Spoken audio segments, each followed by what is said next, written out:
je m'appelle Alain Puisieux, je suis directeur du Centre de recherche en cancérologie de Lyon, qu'on appelle plus communément le CRCL. Au sein de cette structure, nous faisons de la recherche qui est entièrement dédiée à la cancérologie, avec une partie de ce qu'on appelle une recherche fondamentale, c'est-à-dire la compréhension des mécanismes qui permettent à une cellule normale de devenir cellule cancéreuse. Comment se fait cette transformation qu'on appelle la transformation maligne? Quelles en sont les conséquences? Donc comment se développe une pathologie cancéreuse? Les cellules de notre organisme sont soumises de façon constante à différents stress.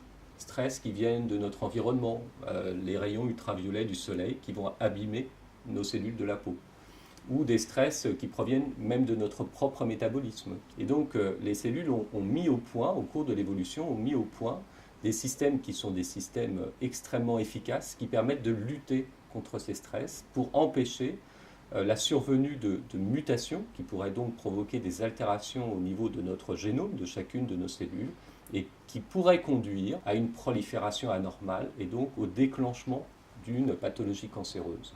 Alors comment ça fonctionne? Ce sont des systèmes complexes. En fait, pour donner une image, c'est un peu le régulateur de vitesse d'une voiture. Chaque cellule a son propre régulateur de vitesse.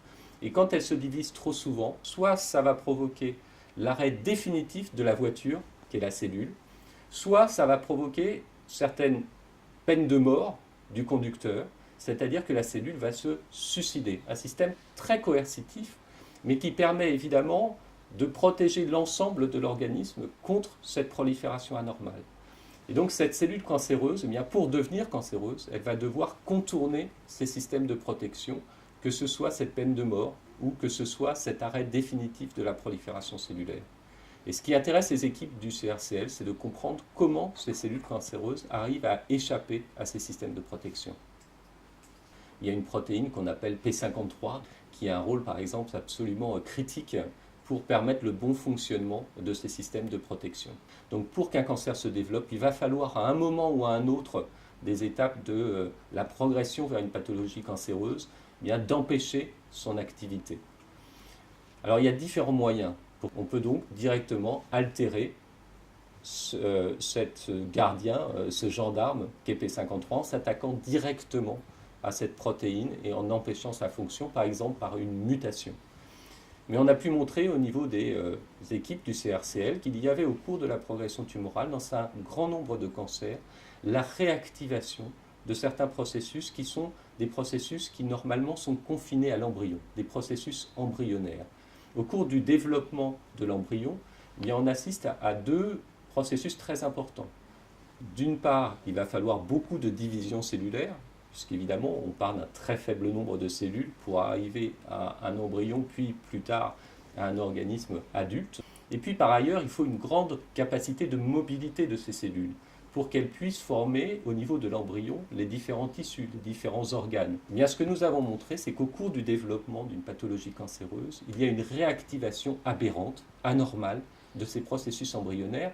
Et la réactivation aberrante de ces processus embryonnaires vont à la fois donner des capacités de prolifération anormales en inactivant ces processus de sauvegarde, de protection, et d'autre part, permettre aux cellules précancéreuses ou cancéreuses d'acquérir des capacités de mobilité anormales qui pourront être à l'origine de ce qu'on appelle une dissémination métastatique et aller former une autre tumeur à distance dans l'organisme qu'on appelle la métastase. L'ambition ultime de nos travaux, c'est vraiment d'essayer, sur la base de notre meilleure compréhension, de proposer de nouveaux outils au service des patients atteints de cancer. Alors il y a différents moyens de le faire, surtout il faut bien comprendre comment les choses se passent, et à partir du moment où on comprend quels sont les événements qui sont à l'origine de cet échappement tumoral, eh bien on peut essayer de les cibler en conceptualisant des molécules qui vont être capables d'inhiber ces systèmes qui inhibent les processus de protection cellulaire, les processus de sauvegarde, afin de restaurer ces systèmes de protection. Au sein des équipes du CRCL, nous avons mis en évidence différents mécanismes qui permettent aux cellules cancéreuses d'échapper au système de protection. Alors en fonction de l'avancée de ces différents travaux, eh bien, nous sommes à différentes étapes du processus qui peuvent conduire à de nouveaux médicaments. Pour certains de ces travaux, on est encore à des étapes relativement précoces. plus de compréhension et essayer d'identifier la meilleure cible possible pour restaurer ces systèmes de protection.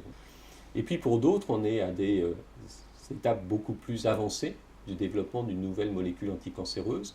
Pour certaines d'entre elles, à des étapes qu'on appelle précliniques, c'est-à-dire qu'on utilise différents modèles pour tester différentes molécules qu'on a pu identifier.